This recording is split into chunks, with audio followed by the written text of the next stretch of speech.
E aí, pessoal? Hoje à noite vamos mergulhar em uma das profissões mais brutais da história: ser um gladiador romano. Imaginem só, vocês estão rolando o TikTok da Roma Antiga e todo mundo está postando vídeos dos seus combates de gladiadores, favoritos como a gente compartilha highlights do UFC hoje. Só que essas não eram lutas encenadas com regulamentos de segurança e contratos milionários. Eram literalmente sentenças de morte com mudanças de figurino. Vocês provavelmente pensam que gladiadores eram esses guerreiros fortões e heróicos vivendo suas melhores vidas, mas a realidade? Vocês prefeririam fazer um plantão duplo no pior emprego que já tiveram do que passar um dia nas sandálias deles. Pelo menos o chefe de vocês não pode legalmente dar vocês como comida para leões quando erram uma apresentação. Então, antes de se acomodarem, deem um momento para curtir o vídeo e se inscrever, mas só se realmente gostam do que eu faço aqui. Deixem um comentário dizendo de onde estão assistindo e que horas são aí. Adoro ver nossa pequena comunidade global se reunindo para esses pesadelos históricos. Agora diminuam as luzes, talvez liguem um ventilador para aquele ruído suave de fundo e vamos entrar juntos na jornada de hoje à noite. Você acorda numa manhã de 73 a.C., mas não é mais sua manhã. Talvez você fosse um guerreiro gaulês, que lutou demais contra a expansão romana. Quem sabe era um devedor em Roma que não conseguiu pagar o que devia para as pessoas erradas. Ou talvez simplesmente nasceu dos pais errados, escravos que passaram suas correntes para você como uma herança de família que ninguém queria. De qualquer forma, agora você é propriedade do Estado romano, e eles têm planos para você que fazem trabalhar no varejo durante a Black Friday parecer um day spa. Os comerciantes de escravos te examinam como se você fosse gado em leilão, checando seus dentes, apalpando seus músculos, avaliando quanto valor de entretenimento podem extrair da sua carne e ossos. Eles não estão necessariamente procurando o mais forte. Querem alguém que possa fazer um bom show antes de morrer espetacularmente. Você percebe com horror crescente que todo o seu valor como ser humano foi reduzido ao quão divertida sua morte pode ser para estranhos. Você está acorrentado a dezenas de outros desafortunados, um inventário ambulante de miséria humana sendo transportado para vários destinos pelo Império. Alguns vão trabalhar em minas até os pulmões desistirem, outros vão suar em campos até as costas quebrarem. Mas você, sortudo você, foi selecionado para algo que os romanos consideram muito mais prestigioso. Você vai aprender como morrer, artisticamente na frente de multidões aplaudindo que vão esquecer seu nome antes de terminar o vinho. A ironia não passa despercebida que os romanos, que se orgulham da civilização e ordem, criaram uma indústria inteira em torno de assistir pessoas se matarem por esporte. Eles transformaram matar em arte performática, completa com figurinos, armas especializadas e apresentações teatrais. Você está prestes a se tornar um ator na produção teatral mais perversa da história, onde a única crítica que importa é se a audiência ficou suficientemente entretida com seu sofrimento. Enquanto suas correntes chacoalham a cada passo, em direção à sua nova vida, você não pode deixar de se perguntar o que seus ancestrais pensariam. Eles lutaram e sofreram e sobreviveram só para você acabar como entretenimento de fim de semana para pessoas que comem uvas enquanto assistem. Você sangrar. O comerciante de escravos ao seu lado faz uma piada sobre como gladiadores são as estrelas do rock de Roma. E você percebe que mesmo na escravidão há hierarquias do inferno. Você chega ao Ludus, a escola de gladiadores, e a primeira coisa que bate é o cheiro. Suor, sangue seco, urina e algo que você prefere não identificar se misturam num perfume que faria qualquer pessoa normal vomitar. Mas você vai ter que se acostumar, porque esse vai ser seu lar pelos próximos anos. Se sobreviver tanto tempo, claro. O portão de ferro se fecha atrás de você com um som que ecoa como uma sentença final. E você percebe que acabou de entrar no que os romanos romanticamente chamam de escola, mas que é basicamente um campo de concentração com aulas de esgrima. O lanista, o proprietário desta bela instituição, te recebe com um sorriso que não chega nem perto dos olhos. Ele é um homem de negócios e você é literalmente o produto dele. Ele explica as regras com a naturalidade de alguém lendo um manual de instruções para um eletrodoméstico. Primeira regra: você não é mais uma pessoa, é um investimento. Segunda regra: tentar escapar resulta em crucificação, que é uma forma particularmente lenta e dolorosa de servir como exemplo para os outros. Terceira regra: se você morrer muito rápido na arena, ele perde dinheiro, então é do interesse dele que você viva o suficiente para render alguns espetáculos. Historiadores ainda discutem se os gladiadores eram tratados melhor que outros, escravos devido ao seu valor comercial. Mas a verdade é que melhor é relativo quando você ainda é propriedade humana destinada ao entretenimento mortal. É como comparar ser atropelado por uma bicicleta versus ser atropelado por um carro. Tecnicamente, um é melhor, mas você ainda vai acabar no chão. Você é apresentado ao seu novo quarto, uma cela de pedra que faz um banheiro de posto de gasolina parecer luxuoso. Suas acomodações incluem uma esteira de palha que já viu dias melhores, um balde que serve para propósitos que você prefere não contemplar, e uma pequena janela com grades que permite ver um pedacinho do céu que nunca mais será realmente seu. O gladiador veterano na cela ao lado ri quando vê sua expressão e comenta que você vai se acostumar.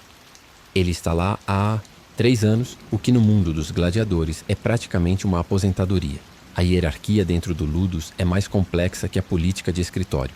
No topo estão os gladiadores veteranos que sobreviveram a múltiplas lutas e ganharam algum respeito. Eles comem melhor, dormem melhor e têm privilégios como poder usar o banheiro sem pedir permissão.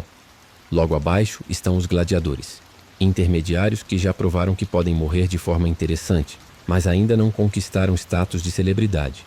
E no fundo da pirâmide estão vocês, os noviços, carne fresca para o moedor de entretenimento romano.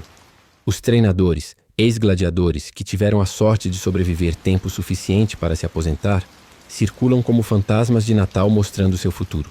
Eles têm cicatrizes que contam histórias que você preferia não ouvir, e um jeito de olhar através de você como se já estivessem calculando quanto tempo você tem. Um deles, um gaulês chamado Marcos, porque aparentemente todo mundo vira Marcos quando é escravizado, te dá o primeiro conselho. Esquece quem você era antes. Aquela pessoa morreu no momento que pisou aqui. Agora você é apenas carne que precisa aprender a dançar com a morte. A rotina diária começa antes do amanhecer com um café da manhã que faria a merenda escolar parecer alta gastronomia. Mingau de cevada, um pedaço de pão mais duro que pedra e água que tem gosto suspeito. Você descobre que gladiadores eram apelidados de comedores de cevada pelos romanos, numa referência que não era exatamente um elogio. É como chamar alguém de comedor de ração, tecnicamente descritivo, mas definitivamente não lisonjeiro. Depois do desjejum digno de prisioneiros, você é apresentado ao pátio de treinamento, onde vai passar a maior parte dos seus dias aprendendo várias formas criativas de matar e ser morto. O chão está manchado com sangue de gerações de gladiadores que passaram por aqui, uma timeline macabra marcada em vermelho no chão de pedra. Seu primeiro dia de treinamento começa com você segurando uma espada de madeira que pesa mais que qualquer coisa que você já ergueu na vida. O instrutor, um ex-gladiador com mais cicatrizes que pele intacta, olha para você como se estivesse avaliando um pedaço de carne no açougue. Esquece tudo que você acha que sabe sobre luta, ele rosna. Aqui você não está aprendendo a vencer uma guerra. Está aprendendo a morrer de forma interessante o suficiente para manter a plateia acordada. Os primeiros movimentos peinos são básicos. Como segurar a espada sem cortá-la a própria mão. Como manter o escudo numa posição que possa efetivamente bloquear algo. E como caminhar sem tropeçar no próprio equipamento. Parece simples, mas depois de 2 horas segurando equipamentos que pesam mais que uma criança pequena, seus braços estão tremendo como folhas ao vento. Você percebe que toda aquela força que você achava que tinha era ilusão.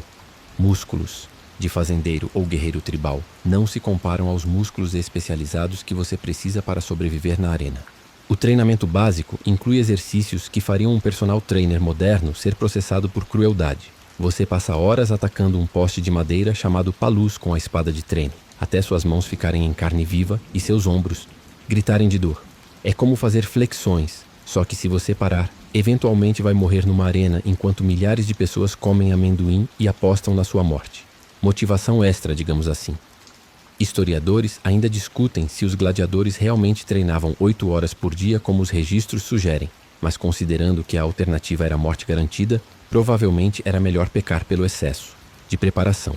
É como estudar para o vestibular, só que se você reprovar, não vai apenas desapontar seus pais, vai virar comida de leão literalmente. Depois de algumas semanas, você começa a desenvolver o que os romanos chamavam de instinto gladiatorial, uma combinação de reflexos aguçados, paranoia saudável e a capacidade de calcular rapidamente quantos segundos você tem de vida, em qualquer situação. Você aprende a dormir com um olho aberto, a comer rápido antes que alguém roube sua comida e a sempre verificar onde estão as saídas. Não que você possa usá-las, mas conhecimento nunca é demais quando você é propriedade humana. O condicionamento físico vai além do que qualquer academia moderna poderia imaginar. Você carrega pedras pesadas de um lado, do pátio para o outro, faz sprints com armadura completa, e pratica combate até desmaiar de exaustão. Seu corpo se transforma numa máquina de guerra, mas uma máquina que pertence a outra pessoa e que pode ser descartada a qualquer momento. É como ter um carro esportivo que você não pode dirigir para onde quer. As primeiras lutas de treino são traumáticas de um jeito que você não esperava. Não é apenas a dor física dos golpes, é a percepção visceral de que você está aprendendo a machucar outro ser humano para diversão alheia. Cada movimento que você domina é uma nova forma de causar sofrimento. Cada técnica aprendida é mais um passo na direção de se tornar o que os romanos querem, um assassino treinado que mata por esporte. Você descobre que existem diferentes estilos de combate, cada um com suas próprias armas especializadas e técnicas mortais. Alguns gladiadores lutam com redes e tridentes, outros com escudos gigantes e espadas curtas. É como escolher sua classe num videogame. Só que em vez de ganhar pontos de experiência, você ganha cicatrizes e trauma psicológico. Que diversão! Durante as pausas entre treinos, você conversa com outros noviços e percebe que todos chegaram ali por caminhos diferentes, mas todos compartilham a mesma expressão nos olhos. Uma mistura de terror, revolta e a lenta aceitação de que suas vidas anteriores acabaram. Vocês formam laços estranhos, sabendo que eventualmente alguns de vocês podem ter que se matar mutuamente para entreter estranhos. É uma amizade com data de validade embutida. Após alguns meses de treinamento básico, chega o momento da sua especialização, uma palavra bonita para descrever como exatamente você vai morrer na arena. Os romanos, sempre criativos quando se trata de violência, desenvolveram diversos tipos de gladiadores, cada um com equipamentos, táticas e formas específicas de proporcionar entretenimento mortal. É como escolher uma profissão, só que todas terminam com você potencialmente virando comida de abutre. Se você tem sorte, e sorte é um termo muito relativo aqui, pode se tornar um retiarius, o gladiador da rede e tridente. Você luta praticamente nu, com apenas uma rede, um tridente e uma proteção no braço esquerdo. Sua estratégia é capturar o oponente na rede como um peixe e depois espetá-lo com o tridente. Parece simples, mas se você erra o lançamento, da rede basicamente vira um homem nu com um garfo grande tentando lutar contra alguém com armadura completa. Não é exatamente uma situação vantajosa. Talvez você seja designado como secutor, o perseguidor que tradicionalmente luta contra o retiarius. Você usa um capacete fechado que limita sua visão a duas pequenas aberturas, um escudo retangular, grande e uma espada curta. É como jogar um videogame de luta com a tela coberta por papel alumínio. Você ouve tudo, sente os golpes, tem que adivinhar onde está o oponente. Os romanos achavam isso hilário, porque aparentemente limitação sensorial em combate mortal é comédia de primeira qualidade. Se você for realmente azarado, pode virar um noxi, gladiadores que lutam na hora do almoço, geralmente condenados à morte, que são forçados a se matar mutuamente sem armadura adequada. É o equivalente gladiatorial de um lanche entre as refeições principais, só que o lanche são pessoas se matando com equipamento de segunda mão. Os romanos comiam literalmente enquanto assistiam, porque aparentemente violência abre o apetite. Historiadores ainda discutem se alguns gladiadores escolhiam voluntariamente suas especializações, mas considerando que a alternativa era a morte imediata, escolha é uma palavra muito generosa. É como escolher entre ser atropelado por um caminhão ou por um trem. Tecnicamente uma escolha, mas não exatamente um leque de opções atraentes. Os murmilhones usam capacetes com cristas de peixe e escudos grandes, lembrando soldados romanos tradicionais. A ironia não escapa a você. Está vestido como os mesmos soldados que provavelmente te capturaram e escravizaram. É como se os romanos quisessem que você representasse sua própria derrota enquanto morre para entretenimento deles. Que nível de crueldade psicológica sofisticada! Os trácios usam armaduras inspiradas nos guerreiros trácios, com capacetes distintivos e escudos pequenos e curvos. Se você é trácio de verdade, isso é particularmente insultante. Você é forçado a parodiar sua própria cultura enquanto morre por diversão romana. É como ser obrigado a usar uma fantasia estereotipada da sua própria etnia, enquanto estrangeiros fazem piadas sobre você. Cada tipo de gladiador tem armas específicas projetadas não para eficiência máxima, mas para criar combates interessantes e equilibrados. Os romanos eram engenheiros de entretenimento, calculando exatamente como fazer duas pessoas se matarem de forma mais visualmente atrativa possível. Eles transformaram o assassinato em ciência, com fórmulas precisas para maximizar drama e suspense. Você aprende que algumas combinações de gladiadores são tradicionais retiários, versus secutor, murmilho versus trax, emparelhamentos que criam dinâmicas específicas de combate. É como matchmaking em esportes, só que em vez de buscar competições justas, eles buscam mortes cinematográficas. Cada combinação tem suas próprias apostas e expectativas do público. O equipamento que você recebe define não apenas como você luta, mas como você morre. Armadura pesada significa proteção, mas também significa que se você cair, é difícil se levantar rapidamente. Armadura leve significa mobilidade, mas também significa que qualquer golpe bem dado pode ser fatal. É como escolher seu próprio método de execução, com estilo. Durante o treinamento especializado, você percebe que está sendo moldado numa versão específica de entretenimento humano. Cada movimento que aprende, cada técnica que domina, cada reflexo que desenvolve, tudo isso existe para criar um espetáculo mais interessante da sua morte. Você não está se tornando um guerreiro, está se tornando um performer cuja performance final será literal. Sua dieta como gladiador é uma das partes mais surpreendentes e contraditórias da sua nova vida. De escravo entertainer, os romanos descobriram que se você vai morrer por entretenimento, pelo menos precisa estar em forma decente para proporcionar um bom show. É como engordar um porco antes do abate, só que o porco precisa ser capaz de lutar contra outros porcos, enquanto milhares de pessoas apostam em qual vai morrer primeiro. O café da manhã consiste principalmente em mingau de cevada. Tanto mingau de cevada que você começa a sonhar com cevada. Os romanos chamavam gladiadores de hordiarii, comedores de cevada, e agora você entende por quê. Cevada é barata, nutritiva e enche o estômago, mas comer a mesma coisa todos os dias por anos é uma forma sutil de tortura psicológica. É como ser forçado a comer aveia todos os dias pelo resto da sua vida, que pode não ser muito longa mesmo. Junto com a cevada vem feijão, lentilhas e ocasionalmente alguns vegetais que viram comida de coelho em comparação com o que você comia antes de ser escravizado. Carne é rara e geralmente reservada para gladiadores veteranos ou antes de lutas importantes. É uma dieta que te mantém forte o suficiente para lutar, mas não forte o suficiente para quebrar correntes e fugir. Um equilíbrio delicado entre nutrição e controle. Historiadores ainda discutem se gladiadores eram vegetarianos por necessidade ou por design, mas quando você está sobrevivendo com grãos e legumes enquanto sonha com um pedaço de carne, a distinção acadêmica não importa muito. Você é tecnicamente vegetariano, mas não por filosofia, por economia escravista. O condicionamento físico é uma rotina diária que faria academias modernas parecerem spas de relaxamento. Você acorda antes do amanhecer para correr ao redor do pátio até suas pernas gritarem de dor. Depois vem o levantamento de peso, pedras, barras de ferro e outros gladiadores quando necessário. É como CrossFit, só que se você não conseguir completar o treino, eventualmente vai morrer numa arena enquanto pessoas comem amendoim. Os exercícios incluem flexões até desmaiar, abdominais até vomitar e sparring até sangrar. Literalmente, o treinamento não para quando você se machuca, para quando você não consegue mais se levantar. É uma mentalidade de sem dor, sem gain, levada ao extremo, onde gain significa talvez você viva mais uma semana. Motivação através do terror é surpreendentemente eficaz. Você desenvolve músculos em lugares que não sabia que existiam e dores em lugares que definitivamente existem. Seu corpo se torna uma máquina projetada para a violência, mas uma máquina que você não controla. É como ter um carro esportivo que outra pessoa dirige. Você fez todo o trabalho de manutenção, mas não decide para onde vai. A hidratação é controlada com precisão militar. Muita água e você fica lento. Pouca água e você desmaia no calor da arena. Os treinadores monitoram quanto você bebe como cientistas estudando um experimento. Você é literalmente um experimento. Um teste para ver quanta tortura um corpo humano pode suportar enquanto ainda proporciona entretenimento de qualidade. Suplementos da época incluem misturas estranhas de ervas que supostamente aumentam força e resistência.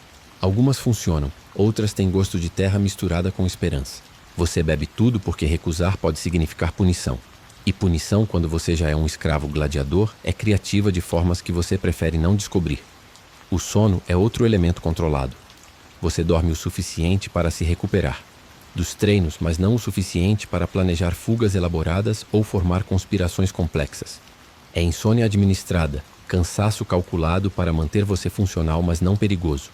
Como trabalhar num emprego que você odeia, só que se você pedir demissão te matam. Seu corpo responde ao regime com eficiência assustadora. Músculos crescem, reflexos ficam mais rápidos, resistência aumenta. Você se torna uma versão melhorada de si mesmo, fisicamente, mas uma versão que pertence completamente a outra pessoa.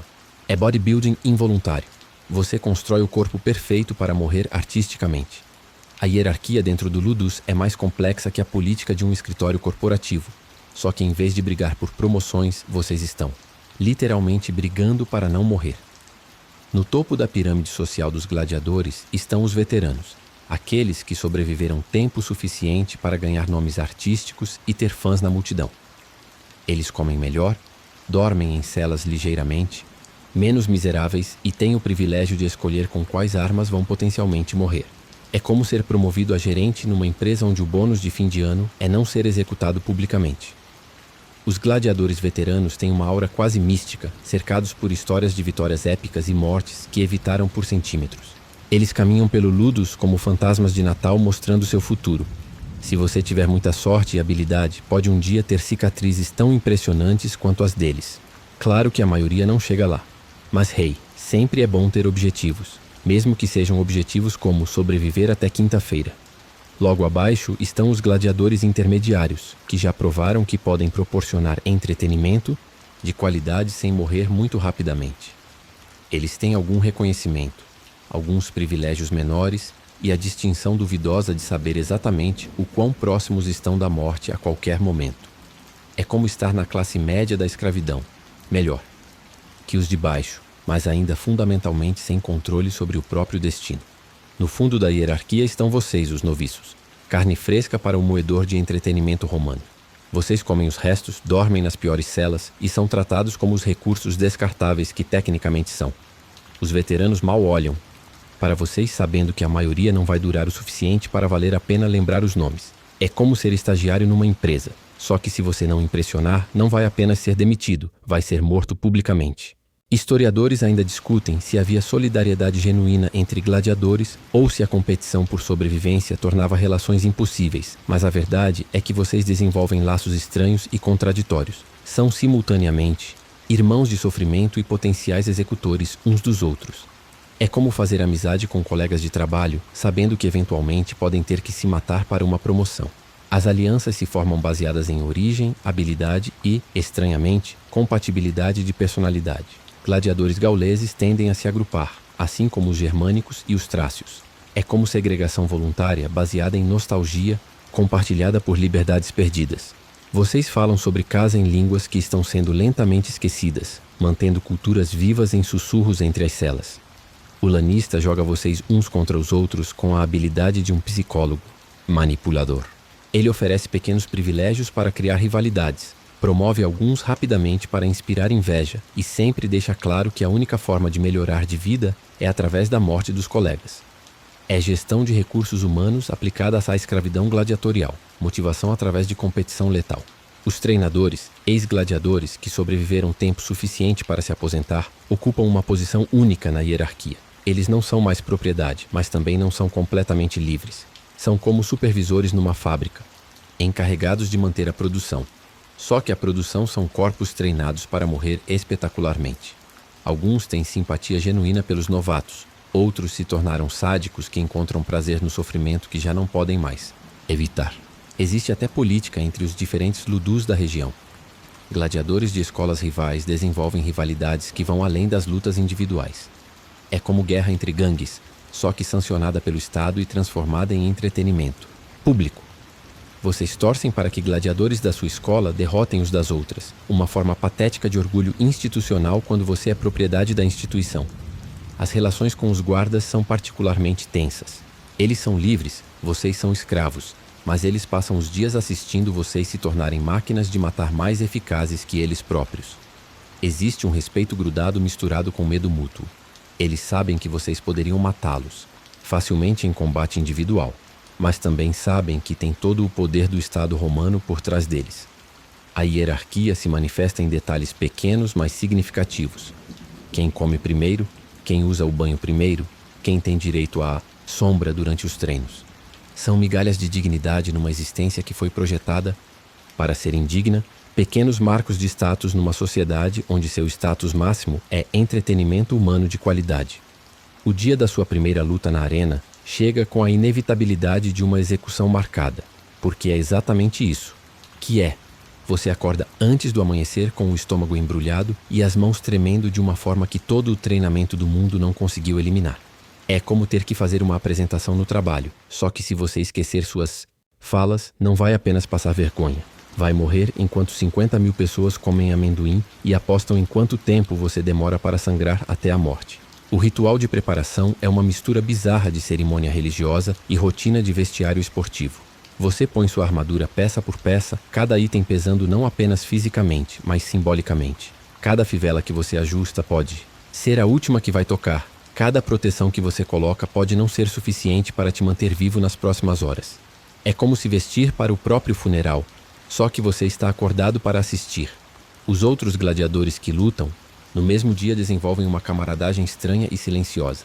Vocês estão todos na mesma situação, prestes a se matar mutuamente para a diversão alheia, mas há uma solidariedade macabra nisso. É como passageiros num avião que está caindo. Todos sabem que a situação é horrível, mas pelo menos não estão sozinhos na experiência. Alguns fazem piadas nervosas, outros ficam em silêncio contemplativo e alguns choram discretamente enquanto fingem ajustar o equipamento. O túnel que leva à arena é escuro e úmido, ecoando com os sons da multidão lá em cima. 50.000 vozes romanas gritando por sangue como uma entidade única e sanguinária. O som é ensurdecedor mesmo através da pedra, uma cacofonia de excitação mórbida que cresce conforme você se aproxima da sua estreia potencialmente final. É como ouvir uma festa onde você é simultaneamente o convidado de honra e o prato principal. Quando você finalmente emerge na arena, a luz do sol te cega momentaneamente, e por um segundo você tem a ilusão de estar em algum lugar normal. Então sua visão se ajusta e você vê a realidade. Dezenas de milhares de romanos, em arquibancadas que se estendem até as nuvens, todos olhando para baixo como deuses observando formigas brigar. Eles comem, bebem, conversam e apostam na sua morte com a naturalidade de quem vai ao cinema. Só que o filme é sua vida acabando em tempo real. Historiadores ainda discutem se a famosa saudação Ave Caesar morituri te salutant, salve, César, os que vão morrer te saúdam, era realmente pronunciada antes de cada luta, mas considerando que você está literalmente prestes a morrer para entretenimento, a saudação parece apropriada independentemente da precisão histórica. É como cumprimentar seu chefe antes de uma reunião onde ele vai te demitir publicamente. Seu oponente entra do lado oposto da arena e, pela primeira vez, você tem um rosto para colocar na sua morte potencial. Ele parece tão aterrorizado quanto você, o que é simultaneamente reconfortante e terrível. Reconfortante porque pelo menos vocês dois estão igualmente apavorados. Terrível porque significa que ambos vão lutar com o desespero de animais encurralados. Não há nada mais perigoso que alguém que não tem nada a perder, e vocês dois se encaixam perfeitamente nessa descrição. A multidão rugiu com aprovação quando vocês se posicionam, e você percebe que para eles isso é entretenimento puro, como assistir TV, só que mais interativo porque podem gritar instruções e insultos. Alguns torcem por você baseados apenas na sua aparência ou equipamento. Outros apostaram contra você e querem vê-lo morrer rapidamente. É como ter um público de 50.000 críticos de arte, só que a arte é você potencialmente sendo morto de forma espetacular. O árbitro sinaliza o início e, de repente, todos os meses de treinamento se condensam em instintos puros de sobrevivência. Seu corpo move automaticamente, músculos reagindo mais rápido que seu cérebro consciente. É como dirigir no piloto automático, só que em vez de chegar ao trabalho, você está tentando não morrer enquanto mata outro ser humano para a diversão de estranhos. O primeiro golpe que você bloqueia reverbera pelo seu braço como um lembrete físico de que isso é real. Não é treino, não é encenação, é vida ou morte literal. O choque do metal contra o seu escudo ecoa pela arena, abafando momentaneamente os gritos da multidão. Você sente a força do golpe do seu oponente vibrar através do seu braço, um prenúncio da batalha brutal que se desenrola. Ele se move com uma mistura de medo e determinação, espelhando seus próprios sentimentos. Nos olhos dele, você vê o mesmo terror da morte iminente, a mesma necessidade desesperada de sobreviver. Por um breve instante, vocês não são inimigos, mas dois homens presos em uma engrenagem cruel. O primeiro movimento é cauteloso, cada um avaliando o outro, buscando fraquezas na postura e na defesa. A areia sob seus pés parece instável, cada passo uma aposta. O calor do sol na sua armadura é sufocante e o suor escorre pelos seus olhos, misturando-se com a adrenalina que pulsa nas suas veias. Você ouve os gritos da multidão, ora encorajando um, ora O outro, um coro caótico de expectativas sangrentas. Então, o conflito explode. Um ataque rápido do seu oponente te força a recuar, o aço cantando enquanto suas armas se chocam novamente. Você sente um arranhão superficial na sua coxa, uma picada quente que te traz de volta à brutal realidade do momento. Não há espaço para hesitação, para piedade. Cada movimento precisa ser calculado, cada golpe, preciso. Lutar pela sua vida significa, ironicamente, tentar tirar outra vida. Enquanto a luta prossegue, você começa a notar os pequenos detalhes. A maneira como seu oponente respira, o cansaço em seus movimentos, a forma como ele protege um lado mais que o outro. São essas minúsculas aberturas que você precisa explorar, as brechas na armadura da esperança dele. A arena se torna um palco sangrento onde a dança da morte é coreografada por instinto e desespero. A multidão se inflama a cada choque de armas, cada esquiva por pouco. Você ouve os gritos de encorajamento para o seu oponente quando ele consegue um bom golpe e os murmúrios de decepção quando você defende. Para eles, é um espetáculo, um drama sangrento onde eles são os juízes finais. Para você, é a mais visceral e pessoal das experiências, uma luta desesperada pela sua própria existência. Você consegue desviar um golpe e encontra uma abertura. Por uma fração de segundo, seus olhos se encontram com os do seu oponente. Você vê o medo, mas também uma resignação sombria. Nesse instante, a humanidade compartilhada entre vocês é inegável, um lembrete de que ambos são apenas peões nesse jogo cruel. Você aproveita a oportunidade, seu golpe atinge o alvo. Seu oponente cambaleia e a multidão ruge. Você sabe que este pode ser o momento. A hesitação pode ser fatal. Você avança impulsionado pela sua própria necessidade de sobreviver. Você avança impulsionado pela sua própria necessidade de sobreviver. Seu oponente cambaleia, a armadura tilintando, e por um instante ele parece vulnerável, quase humano em sua fragilidade. A multidão ruge, sentindo o clímax da luta se aproximar. Alguns gritam por sangue, outros sussurram expectativas tensas. Você levanta sua arma, o metal manchado pelo sangue do seu oponente e pelo seu próprio suor. Ele tenta se recompor, levantando o escudo com um braço trêmulo. Nos olhos dele, você vê um lampejo de desafio, mesmo em meio ao terror. Ele não vai desistir fácil. O próximo choque é brutal. Seus músculos protestam sob o esforço. Seus pulmões queimam a cada respiração. Você sente a dor latejando onde foi atingido, mas a adrenalina a mantém à distância. É uma dança macabra de aço e suor, onde cada movimento pode ser o último. Você tenta um golpe baixo, mas ele defende com a canela protegida. Ele revida com um ataque selvagem que você mal consegue bloquear com seu escudo. O impacto estremece seu braço e por um momento você teme que ele se quebre. A luta se torna uma troca frenética de golpes. Ambos os gladiadores lutando com a ferocidade de animais encurralados. A areia se tinge de vermelho, levantando uma poeira úmida a cada movimento brusco. Os gritos da multidão se intensificam, um crescendo de excitação sádica. De repente, você vê uma abertura. Um instante de hesitação nos olhos do seu oponente, um ligeiro desequilíbrio em sua postura. Você age por instinto, girando seu corpo e lançando um golpe com toda a sua força. O som é abafado, um baque úmido seguido por um arquejo. Seu oponente cambaleia para trás, a mão agarrando o peito onde sua arma encontrou o alvo. O brilho em seus olhos se esvai, substituído por uma expressão de surpresa e dor. Ele cai, o corpo batendo na areia com um baque pesado. A arma escorrega, de sua mão, riscando a superfície avermelhada. O silêncio desce sobre a arena por uma fração de segundo, como se até a multidão prendesse a respiração. Então a explosão. Gritos de vitória para você, vaias para o caído, e o coro, incessante de misericórdia. Ou, e o gula, mate-o. Os olhares famintos de dezenas de milhares de pessoas se voltam para você, esperando seu próximo movimento.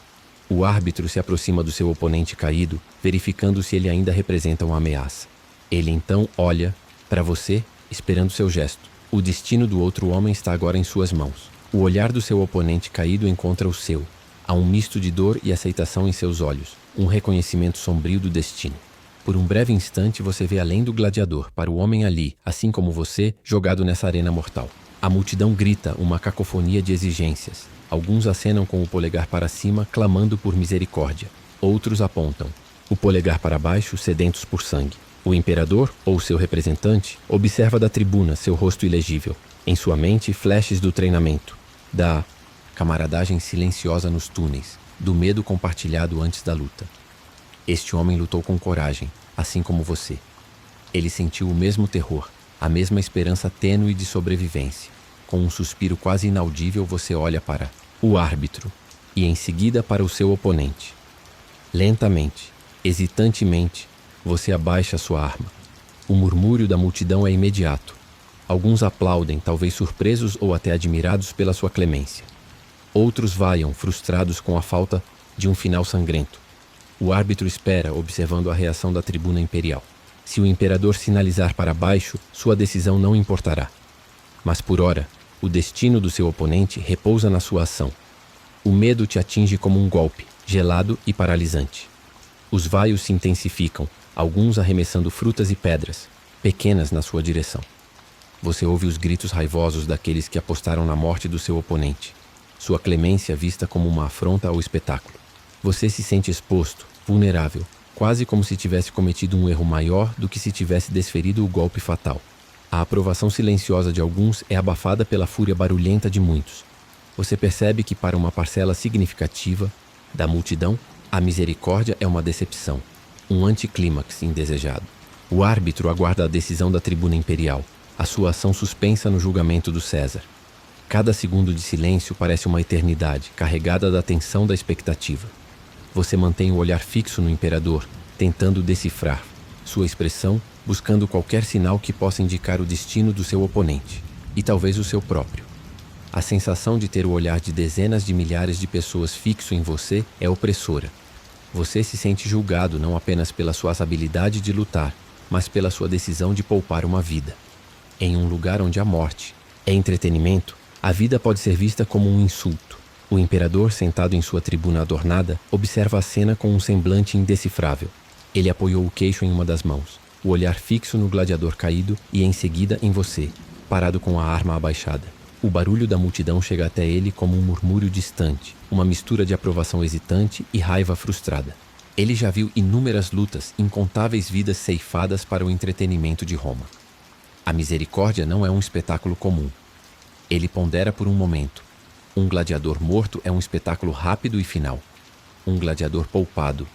Isso pode gerar outras histórias, talvez até um favorito do público, dependendo de como ele se sair no futuro.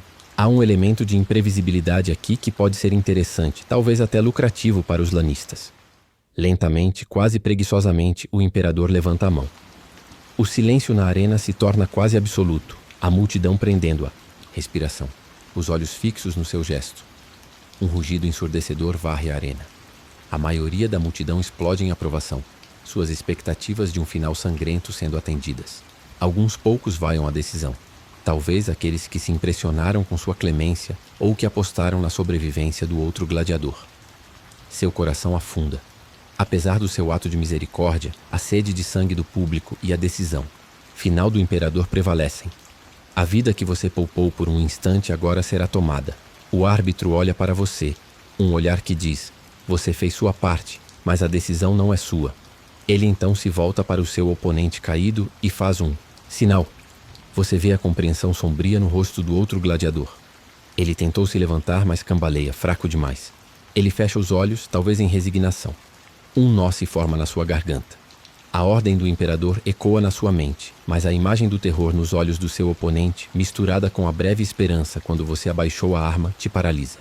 Você olha para o homem caído. Ele espera, a respiração superficial.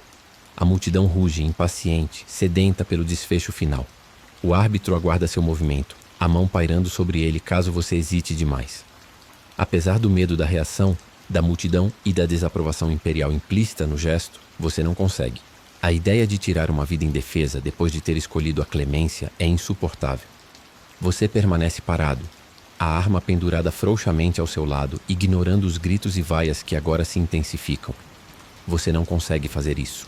O árbitro percebe sua hesitação. Ele se inclina sobre o gladiador caído e, com um aceno para os guardas próximos à arena, sinaliza. 2 deles descem rapidamente e levam o homem, presumivelmente para receber o golpe final fora da vista do público, já que você se recusou a fazê-lo ali. A frustração da multidão é palpável. Você se torna o alvo de sua raiva. A recusa em completar o ritual sangrento, os privando do clímax esperado. As consequências da sua desobediência tácita pairam sobre você como uma nuvem escura. Você pode sentir os olhares furiosos da multidão, o murmúrio descontente que agora o acompanha. Sua recusa em executar o gladiador. Caído quebrou o espetáculo, desafiou as expectativas e, implicitamente, questionou a autoridade do imperador. Ao se afastar, sob o olhar ainda fixo de milhares de pessoas, você sente o peso da sua decisão. Os outros gladiadores na arena, que aguardavam suas próprias lutas, evitam seu olhar, talvez temendo serem associados à sua insubordinação. O árbitro te ignora, já se voltando para o próximo confronto. Nos bastidores, a atmosfera é ainda mais tensa. Os lanistas e seus capangas te encaram com desaprovação. Sua recusa em seguir o protocolo pode ter implicações financeiras e de reputação para eles. Um gladiador que não cumpre as ordens é um problema. Você é levado de volta à sua cela, o silêncio opressor que se segue ao barulho da arena, sendo quase mais perturbador. Você não sabe o que esperar. Será que será punido por sua falta de profissionalismo? Será que sua próxima luta será ainda mais brutal como retaliação? Ou será que sua demonstração inesperada de misericórdia terá algum efeito imprevisto? A mais preocupante para você neste momento é a atenção indesejada do imperador. A desaprovação da multidão é barulhenta e pode tornar suas futuras lutas mais perigosas, e a punição dos lanistas é temida, mas a decisão do imperador tem peso de vida ou morte. Sua ação desafiou implicitamente o espetáculo que ele sanciona. Enquanto você é conduzido de volta à sua cela, sua mente está agitada. Você não se arrepende da sua decisão. Havia algo nos olhos daquele homem, um eco do seu próprio medo e desejo de viver, que o impediu de desferir o golpe final. Para você, naquele instante, a vida daquele homem valia mais do que a sede de sangue da multidão ou a ordem do imperador. No entanto, a realidade fria das consequências começa a se instalar. Você se pergunta se sua compaixão será vista como fraqueza e se essa fraqueza custará sua própria vida. Você pondera sobre o humor do imperador, se ele verá sua ação como um ato de rebelião, de piedade tola, ou talvez algo mais? O silêncio da sua cela agora parece carregado de incerteza. Cada som distante da arena ou dos corredores ecoa com a potencialidade de um chamado, de uma ordem, de um julgamento. O estado emocional predominante agora é uma mistura tensa de ansiedade e uma teimosa convicção. Há uma ansiedade crescente sobre as possíveis represálias. A incerteza do seu destino imediato e futuro pesa sobre você. Você teme a ira do imperador e as consequências práticas da sua desobediência. Ao mesmo tempo, há uma convicção silenciosa de que você fez a coisa certa, pelo menos para si mesmo. Você não conseguiu se forçar a tirar aquela vida indefesa. Essa pequena vitória moral em meio ao horror traz consigo uma estranha sensação de paz interior, mesmo em face do perigo.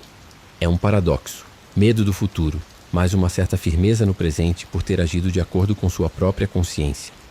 No dia seguinte, o clima entre os gladiadores no Ludus, escola de gladiadores, mudou sutilmente. Alguns evitam seu olhar, talvez temendo serem associados à sua rebeldia na arena. Outros, no entanto, lançam olhares furtivos carregados de uma curiosidade hesitante. Durante o treinamento matinal, você percebe um gladiador mais velho, um veterano com cicatrizes que contam inúmeras histórias de batalhas, observando você de longe. Ele nunca foi particularmente amigável, mantendo-se sempre reservado. Mas, hoje, há algo diferente em seu olhar. Mais tarde, enquanto vocês compartilham a refeição frugal, esse mesmo veterano se aproxima. Ele se senta ao seu lado em silêncio por um momento, quebrando o pão com as mãos calejadas. Ontem, ele começa sua voz rouca e baixa. Você não o matou. Não é uma pergunta, mas uma constatação. Os outros gladiadores próximos ficam em silêncio, atentos à conversa. O veterano te encara, esperando sua resposta. O silêncio ao redor de vocês é palpável, quebrado apenas pelo barulho distante da cidade. Você o encara de volta, um misto de desafio e cansaço em seu olhar. Não consegui, você responde, a voz rouca. Ele já estava derrotado. O veterano assente lentamente, seus olhos fixos em você. Fraqueza, murmura um dos gladiadores mais jovens, quebrando a tensão. Alguns riem nervosamente. O veterano lança um olhar cortante para o jovem. Não, ele diz, sua voz agora mais firme. Não é fraqueza, é outra coisa. Ele volta seu olhar para você. Neste lugar vemos muita morte, pouca escolha. Você teve uma escolha ontem e escolheu diferente. Ele pega um pedaço do seu pão e o come lentamente, sem desviar o olhar. Não sei se foi sabedoria ou loucura, mas foi humano. Ele se levanta deixando você com suas palavras e os olhares curiosos dos outros gladiadores. A conversa termina ali, mas o impacto das palavras do veterano ressoa. Pela primeira vez desde sua chegada ao Ludus, você sente um vislumbre de algo além da brutalidade e da luta pela sobrevivência imediata. Talvez, em meio a todo o horror, ainda haja espaço para escolhas, mesmo que essas escolhas tragam consigo suas próprias consequências. A história termina aqui, por ora, com você ponderando o significado das palavras do veterano e o caminho incerto que se abre à sua frente. Sua recusa em matar teve um custo, mas também plantou uma semente de algo diferente em meio à arena sangrenta. Você fica ali sentado, as palavras do veterano ecoando em sua mente. Humano. Em um lugar desumano, talvez essa seja a maior das resistências. O medo das consequências ainda paira, mas uma pequena chama de esperança, ou talvez apenas de integridade, acendeu-se dentro de você. A noite cai sobre o Ludus, trazendo consigo o silêncio pesado de um lugar onde sonhos são raros. Mas esta noite, talvez, seu sono seja um pouco mais leve, sabendo que, em meio à brutalidade, você escolheu a humanidade.